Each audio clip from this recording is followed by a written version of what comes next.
जो खासकर जामिया मिल्लिया इस्लाम में बी कॉम में 2025 में एडमिशन लेना चाहते हैं।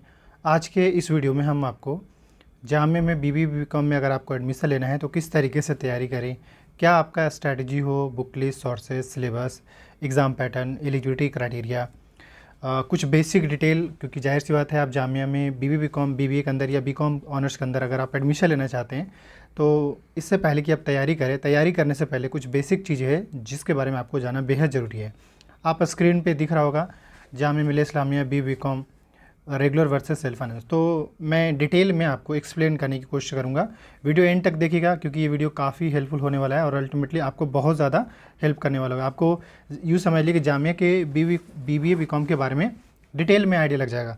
साथ ही ये भी बताएंगे कि आपको किस तरीके से तैयारी करना है, वो डिटेल में होगा। तो वीडियो एंड तक देखिएगा। अगर इस चैनल पे पहली बार आए हैं, इस चैनल को सब्सक्राइब कर लिए क्योंकि जामिया से रिलेटेड जितने भी अपडेट्स आता है आपको यहाँ पे मिल जाता है। तो चलिए अब स्टार्ट करते हैं। आपको स्क्रीन पे दिख रहा है, पहले हम थोड़ा BBA BCom के बारे में बता दें। जामिया में BCom जो है रेगुलर और सेल्फ फाइनेंस मोड में है। दो टाइप का यहाँ पे है जामिया के अंदर। दोनों में बस फ़र्क यही है कि आपको फ़ीस ज़्यादा करना पड़ेगा। एक सेकेंड, बस जो डिफरेंस है इन दोनों में यही कि आपको पेमेंट ज़्यादा करना पड़ेगा और कोई ज़्यादा डिफरेंसेस नहीं है। मतलब यह है कि रेगुलर का फ़ी कम लगता है, सेल्फ फाइनेंस कोर्स का ज़्यादा लगता है।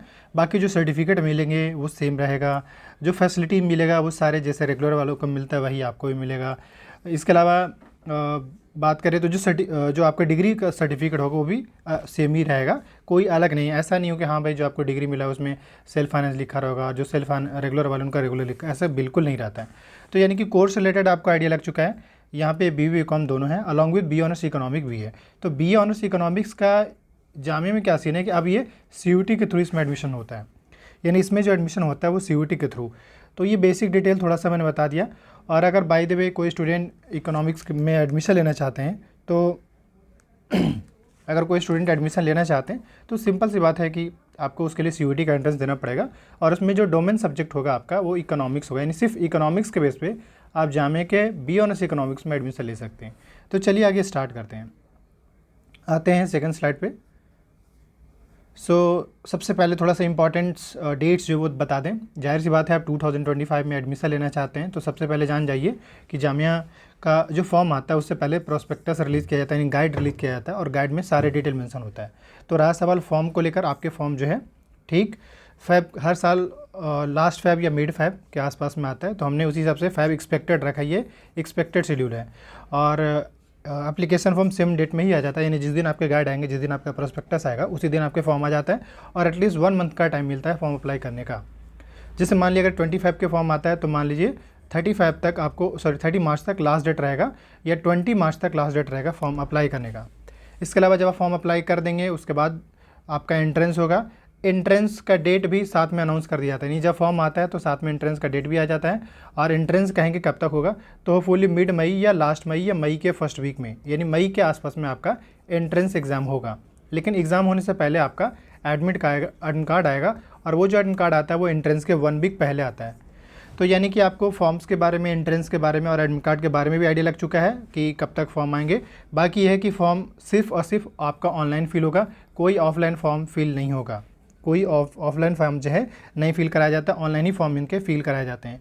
फॉर्म अप्लाई करने का जो अब तक जो चार्ज रखा है वो एक कोर्स का, अगर सिर्फ एक कोर्स में अप्लाई करना चाहते हैं तो 564 रुपीज़ लगेगा और फॉर्म आपके सिर्फ ऑनलाइन फिल होंगे। इसके अलावा ये भी है कि फॉर्म अप्लाई करने के लिए JMICUE.in वाले वेबसाइट पर जाकर ही फिल कर पाएंगे, लेकिन वो तो तब जब आपके फॉर्म आ जाएंगे तब, और हम आपको ज़रूर बता दिया करेंगे। तो आप उसके लिए घबराए नहीं, फिलहाल ये बेसिक डिटेल आपको पता चल चुका है फॉर्म्स के बारे में, एंट्रेंस के बारे में। रहा सवाल इस कोर्स में अगर आपको एडमिशन लेना है तो एक एलिजिबिलिटी क्राइटेरिया जिसको फुलफिल करना पड़ेगा, यानी कि क्वालिफिकेशन ये कह लीजिए। क्वालिफिकेशन में सिंपल सी बात है, या तो आपको BCom में एडमिशन लेना हो, मतलब BBA में लेना हो या BCom में लेना हो, दोनों का एलिजिबिलिटी क्राइटेरिया कॉमन है, सेम है, अलग नहीं है।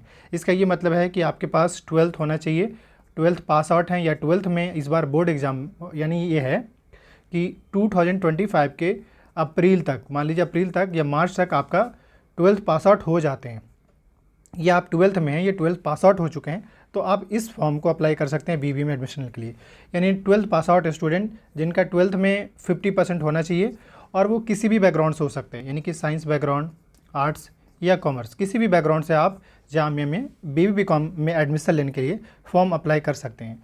और अगर आपका सिलेक्शन हो जाता है तो आपका जो मार्कशीट होगा उसमें एटलीस्ट 50% होना चाहिए। अगर 50% है तो आप इस कोर्स में एलिजिबल, आपको एडमिशन मिल जाएगा, यानी कि एलिजिबिलिटी क्राइटेरिया आपका फुलफिल हो चुका है, ये आपको पता चल चुका है।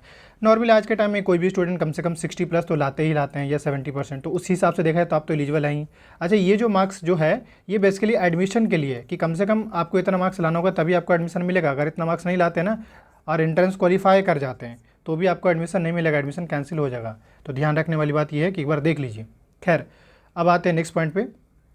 अच्छा, दूसरा में भी एक एज लिमिट को लेकर कई का सवाल होता है, कंसर्न होता है। नॉर्मली जो एज लिमिट है, आप किसी भी यूनिवर्सिटी में ग्रेजुएशन कोर्स करना चाहते हैं तो मैक्सिमम जो होता है वो 24 ईयर 24 साल मैक्सिमम रखा गया है, यानी 24 ईयर से ज़्यादा नहीं होना चाहिए। और मिनिमम जो है आपका 17 हो सकता है, 17 से 24 के बीच में अगर आपका एज है तो आप बैचलर्स कोर्स में BB BCom या किसी भी कोर्स को कर सकते हैं। अब आते हैं यहाँ पे BB BCom को लेकर। एक सेकंड में थोड़ा सा स्लाइड को इस साइड कर देता हूँ ताकि आसानी होगा।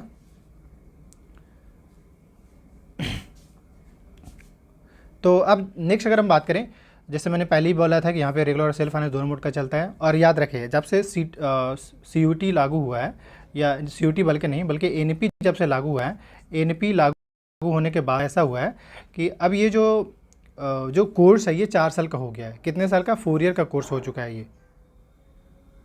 एक सेकंड में थोड़ा सा कंटिन्यू करना चाहेंगे।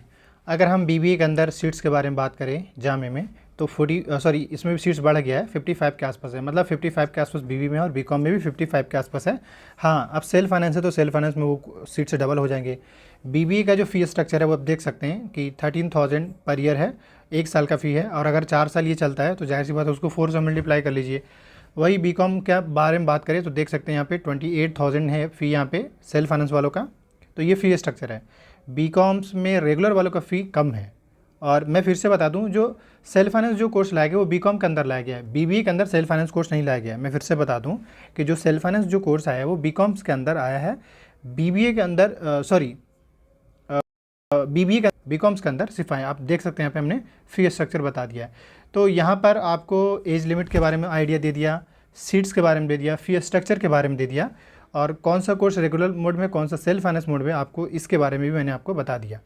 नेक्स्ट बात करें तो यहाँ पे हमने लिस्ट दिखाया हुआ, आप देख सकते हैं यहाँ पे। इसमें यह है कि जब आप फॉर्म अप्लाई करेंगे तो फॉर्म अप्लाई करने के टाइम क्या क्या डॉक्यूमेंट लगेगा उसके बारे में। तो सबसे पहले ये कि फॉर्म अप्लाई जब करना होगा तब ये सारे डिटेल चाहिए होगा, along with email ID, mobile number चाहिए होगा, और 12th का डिटेल चाहिए होगा, मतलब जिसको मैं टिक कर रहा हूँ वो सारा चाहिए होगा। फ़ोटो, सिग्नेचर फ़ोटो चाहिए होगा, इसके अलावा और कुछ नहीं चाहिए। और आपका 12th का डिटेल, मतलब फिर से रिमाइंड कर दे रहे हैं कि जब आप फॉर्म अप्लाई करेंगे, जब आपको फॉर्म आ जाएगा तो आप, कई स्टूडेंट इसी बात से कंफ्यूज रहते हैं कि अभी तो मेरा 12th हुआ नहीं, हम कैसे अप्लाई कर दें, अभी हम तो 12th बोर्ड एग्ज़ाम होना बाकी है, बोर्ड एग्ज़ाम हो गया, हमारे पास मार्कशीट नहीं है तो हम कैसे अप्लाई कर दें। आप अप्लाई कर सकते हैं, बस आपके पास क्या होना चाहिए वो मैं बता दे रहा हूँ। ये सारा डिटेल अगर आपके पास है, ईमेल ID है, मोबाइल नंबर अगर आपके पास है, और अगर आपके पास 12th का डिटेल है, यानी ये 10th की मार्कशीट का डिटेल है, किस स्कूल या कॉलेज में पढ़ते ये अगर आपको मालूम है, और फ़ोटो, सिग्नेचर, अगर इतना कुछ है तो आप बहुत ईजिली आराम से फिल कर सकते हैं। इसके अलावा कुछ ज़रूरत नहीं। हाँ, एडमिशन के टाइम में भले आपसे मार्कशीट मांगा जाएगा, अभी ये मार्कशीट आपसे नहीं मांगे, तो इतना कुछ तो आपके पास होगा ही होगा। बाकी ये सारा डॉक्यूमेंट जो मैंने बताया ना, ये सारा document at the time of admission required होगा। तो खैर वो हम बताएंगे बाद में। अब आते हैं, आपको मालूम है कि जामिया एक माइनॉरिटी इंस्टीट्यूशन है और ये आर्टिकल 30 एम्पावर करता है। आर्टिकल 30 के बिहाफ में कह लीजिए जामिया एक माइनॉरिटी इंस्टीट्यूशन, उसके वजह से जो मुस्लिम स्टूडेंट है उनको 50% का यहाँ पे रिजर्वेशन है। नेक्स्ट बात करें यहाँ पे, तो जो मुस्लिम कैंडिडेट्स हैं उनका 30% रिजर्वेशन है, 10% मुस्लिम गर्ल्स का, 10% मुस्लिम OBC ST का, 5% डिसेबिलिटीज़, 5% जो इंटरनल स्टूडेंट है उनका, जम्मू एंड कश्मीर स्टूडेंट का 5% है।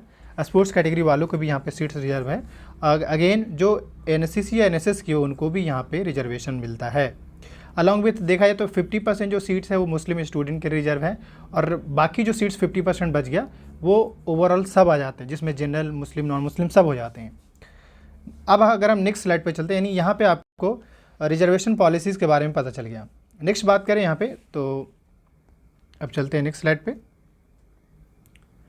नेक्स्ट अगर बात करें तो पहली चीज़ दिमाग में डाल लीजिए, एग्ज़ाम पैटर्न के बारे में थोड़ा सा बात करते हैं। एग्ज़ाम पैटर्न के बारे में अगर बात करें तो आपका क्वेश्चन पेपर होगा वो ऑफ, यानी आपका जो एंट्रेंस होगा वो ऑफलाइन मोड में होगा, जिसमें पेन और OMR शीट आपके पास में, जैसे जब एग्ज़ाम हॉल में जाएंगे तो आपको OMR शीट मिलेगा और आपके पास पेन तो होगा ही, और एक क्वेश्चन पेपर मिलेगा यूँ समझ लीजिए कि पेजेस के फॉर्म में, और उसको सोल्व करना होगा। एक OMR शीट हाथ में दीजिएगा। आप तो इतना मालूम ही होगा क्योंकि आप अगर CBSE का भी एग्ज़ाम या किसी भी एग्ज़ाम दिए होंगे तो जाहिर सी बात है अब आपसे OMR शीट के थ्रू टेस्ट होता है, तो ये भी रहेंगे।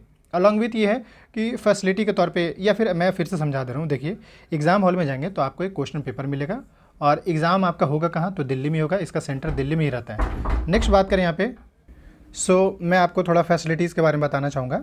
हालांकि इससे पहले मैं बता दिया कि क्वेश्चन पेपर मिलेगा और OMR शीट मिलेगा। OMR शीट को कलर करना पड़ेगा पेन से ही, ब्लू पेन से ही या ब्लैक पेन से। इसमें होगा ये कि जो करेक्ट आंसर उसको कलर करना होता है। उसमें एक नेगेटिव मार्किंग भी होता है। नेगेटिव मार्किंग भी होगा, अगर एक मान लीजिए 4 क्वेश्चन सही किया और एक गलती कर दिए तो आपका 3 नंबर हो जाएगा, सिंपल सी बात है। या फिर 0.25 मार्क डिडक्ट होता है, 3 नंबर कहना गलत होगा।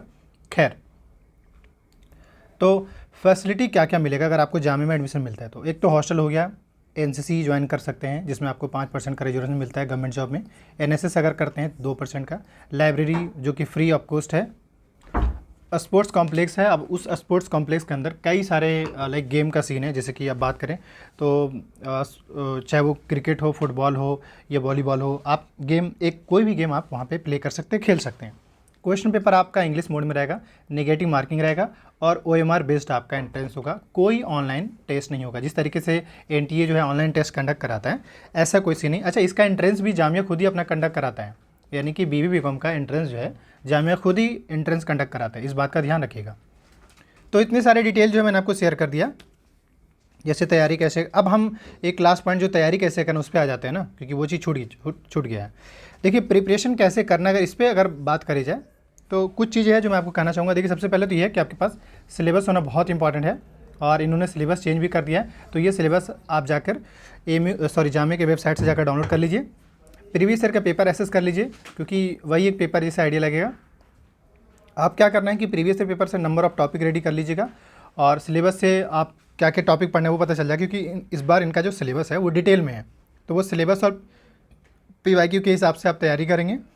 अलॉन्ग विथ ये जो सिलेबस के हिसाब से जो टॉपिक है वो पढ़ लेंगे, और अगर पढ़ के जितना ज़्यादा प्रैक्टिस रिवीजन करेंगे, आप जान लीजिए कि आपका सिलेक्शन होने का उतना ही ज़्यादा चांसेस होगा। हालांकि अलग बात है कि पिछले साल सिलेबस चेंज हो गया, लेकिन इसके बावजूद ही हमारे स्टूडेंट सेलेक्ट हुए। यानी कि अब मैं आपको बताना चाहूँगा अपने बारे में। मेरा नाम मोहम्मद जुनैद, और अभी मैं library science department of Zakir Hussain library Jamia Millia Islamia में इनरोल्ड हूँ। और आप लोगों के लिए पिछले 4 या 5 साल से कह लीजिए, आप लोग के लिए एज ए मेंटोर के तौर पे, एज ए गाइडेंस के तौर पे, एज ए इन्फॉर्मेशन के तौर पे मैं काम कर रहा हूँ। और ऑलमोस्ट मैं कह सकता हूँ जामिया के लगभग सारे कोर्स में अब तक के 1000+ स्टूडेंट सेलेक्टेड हैं। बस मैं ये काम जो होता है ना, कई लोग बहुत ज़्यादा एडवर्टीजमेंट पे ध्यान देते हैं, तो मैं वो नहीं करता हूँ। बस जो स्टूडेंट है वो जामिया में है, वो जामिया के जो स्टूडेंट मुझे बेहतर जानते हैं। तो अब आपकी बारी है। आपके पास 2 ऑप्शन है, या तो आप खुद से तैयारी करिए। खुद से तैयारी करने के लिए आपके पास सिलेबस और PYQ, इस हिसाब से आप तैयारी अगर करते हैं, डेली बेस पे 4 से 5 घंटा अगर पढ़ते हैं और टाइम मैनेजमेंट को फोकस करते हुए डेली बेस पे रिवीजन प्रैक्टिस करते हैं तो आपका हो जाएगा। लेकिन याद रखिए कंसिस्टेंसी और गाइडेंस, ये 2 इंपॉर्टेंट चीज़ होगा। आप हमारे कोचिंग अगर ज्वाइन करते हैं तो सिलेबस के साथ साथ जो PYQ में पूछा जा रहा है उसके हिसाब से आपको बहुत अच्छे से ढंग से तैयारी कराई जाएगी। अलॉन्ग विथ ये कि आपको क्या नहीं पढ़ना है, क्या पढ़ना है, ये भी बताया जाएगा। आपको मॉक टेस्ट, आपको स्टडी मटेरियल, आपको नोट्स, ये सारी चीज़ आपको प्रोवाइड कराया जाएगा। तो इस केस में मैं आपको ये कहना चाहूँगा कि मैं एक नंबर मेंशन कर दे रहा हूँ, इस नंबर पर आप व्हाट्सअप कर लेंगे और आपकी तैयारी बहुत बढ़िया से करा दी जाएगी। 7479457442 इस नंबर पर आपको व्हाट्सअप कर लेना है। जामिया में BB BCom के लिए अगर आप तैयारी करना चाहते हैं तो इस नंबर पे व्हाट्सअप कर लीजिए। तो मैंने आपको बता दिया कि सिलेबस है और PYQ बहुत इंपॉर्टेंट है आज के टाइम में, और अगर एक अच्छा आपको गाइडेंस मिल जाता है तो और आसानी हो जाता है, क्योंकि हर साल जामिया का पेपर अप्स एंड डाउन्स होते रहता है। तो उस चीज़ को कैसे फाइट करना है इसके बारे में भी आपको वहाँ पता चल जाएगा। तो ये सारी चीज़ रहा। मुझे लगता है कि अगर आपको जामिया में एडमिशन चाहिए तो आपके पास टाइम मैनेजमेंट, कंसिस्टेंसी बहुत ज़रूरी होगा। अगर डेली बेस पे 6-7 घंटा, 8 घंटा, 8 घंटा तो नहीं, अगर 5 से 6 घंटा भी डेली अगर पढ़ लेते हैं तो समझिए कि आपका हो जाएगा। हाँ, बोर्ड वाले स्टूडेंट है वो उसी हिसाब से अरेंज करके चलेंगे, यानी जो 12th में है वो अरेंज करके चलेंगे चीज़ों को, और जो एक बार दे चुके हैं नहीं हो पाया, जो दोबारा देना चाहते हैं उनके लिए भी कंसिस्टेंसी और डेली बेस पे पढ़ना बहुत जरूरी होगा। क्योंकि डेली बेस पे पढ़ेंगे तो आपके कॉन्सेप्ट भी क्लियर होते जाएंगे और आपके दिमाग में चलता रहेगा। फिर एग्जामिनेशन हॉल में तो आप अच्छा करके आएंगे अगर आप अच्छे से मेहनत किए होंगे तो। बाकी मैं एट द एंड बता दिया, आप लोगों के लिए अभी एक सुपर 30 बैच स्टार्ट किया गया है जो कि बेहद ही अफोर्डेबल और नॉमिनल चार्ज पे और बहुत बढ़िया से आपकी तैयारी करा दी जाएगी। तो दिए गए नंबर पे या वीडियो के डिस्क्रिप्शन बॉक्स में डिटेल भी है, नंबर से डिटेल लेकर आप ज्वाइन कर लीजिए, आपके काम का है। और हाँ, अभी भी अगर आप डिसाइड करने में टाइम लगा रहे हैं तो आप गलती कर रहे हैं, क्योंकि अब आपके पास टाइम कम है। अब अपनी तैयारी को स्टार्ट कर दीजिए। थैंक यू, मिलते हैं अगले वीडियो में।